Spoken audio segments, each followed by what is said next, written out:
Hi, welcome to my Easy DSLR Basics course. Now in this course we are going to go through the basic features and principles that you need to take command of your DSLR camera. So in this first chapter I'll have an orientation of the course, which I'm giving you now, and there'll be a really important chart which I'm going to go through in a minute, which is the photo triangle, and that's going to be the foundation for understanding the principles that you need to know to be able to take better photos with your DSLR camera. So the way I've structured this course is I start with an overview of what a DSLR camera is, and then I have another video talking about essential items in your DSLR kit. So these are things that you'd want to have to be able to take your photos to the next level. Now I want to go a little bit more into that photo triangle, because this is really going to be the foundation that I talk about all the other settings and concepts on. And that really gives you a bird's eye view of all the settings without being overwhelmed with all the extra buttons and things on your camera. So there's just key settings that you need for creating a good photograph, and key concepts. And my photo triangle is to give you that bird's eye view of, or the map, to show you the important things that you need to know to get there. So once you go through the course and I build up on those different concepts, you'll find it's actually quite easy to understand, to see how they interact. So with the photo triangle, I'll just go to the whiteboard and show you the main points.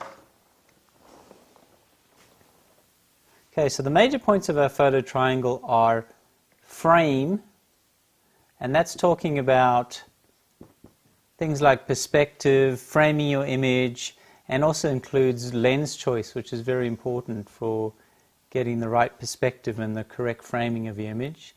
And the second point of our photo triangle is light.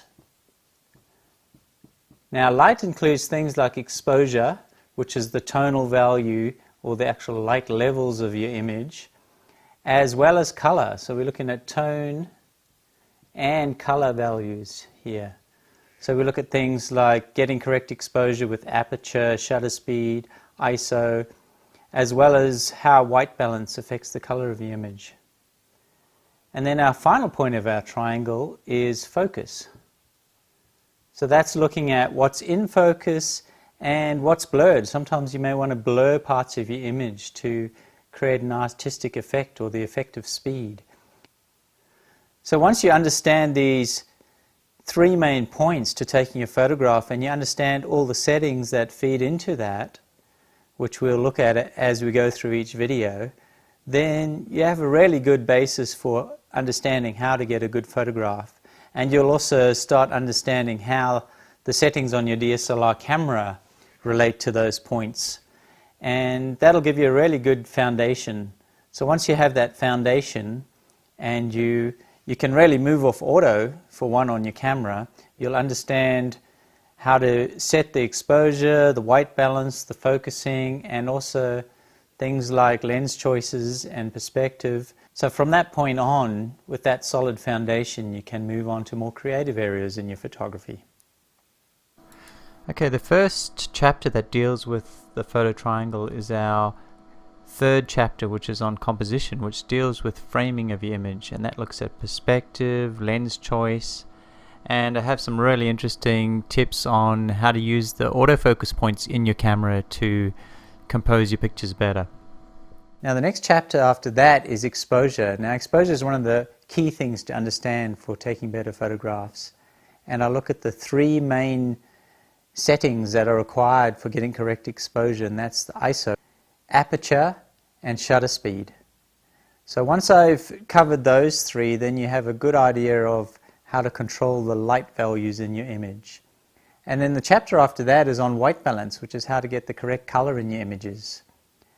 And after that I look at focus and automatic focusing techniques, as well as the key concept of depth of field. Depth of field is a really important concept for being able to create really artistic photographs. And it's really one of the features that sets DSLR cameras apart from regular point and shoot cameras, just that ability to control that depth of field and to get really narrow depth of field if you want to isolate your subject. So really important lecture that. And then after that I have two final videos on flash. So in that I go through the three main situations where you'd want to use flash to add light to your images, and finally a video on using diffusers, which I find the most flattering way of getting really good flash photographs. So once you come out of this course, you should have a good grounding on the principles that you need to take better photographs. Okay, I just wanted to make the point that this particular photography course is for beginners using DSLR cameras, or it's for people who are making the transition from film style SLR cameras to digital SLR cameras.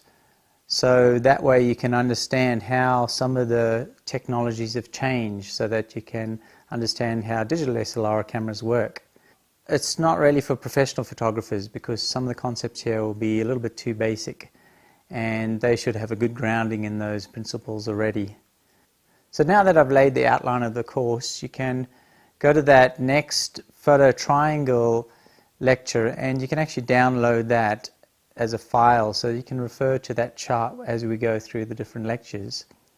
So you're probably ready to jump in right now, and so go ahead when you're ready and you can start looking at the what is a DSLR camera and the essentials. And if you have a bit of an understanding already about DSLR cameras and you're not a total beginner, then you can skip straight to the composition video, and that'll give you some really good key concepts for being able to compose your images to create better photographs. Okay, so when you're ready, just jump in. Thank you.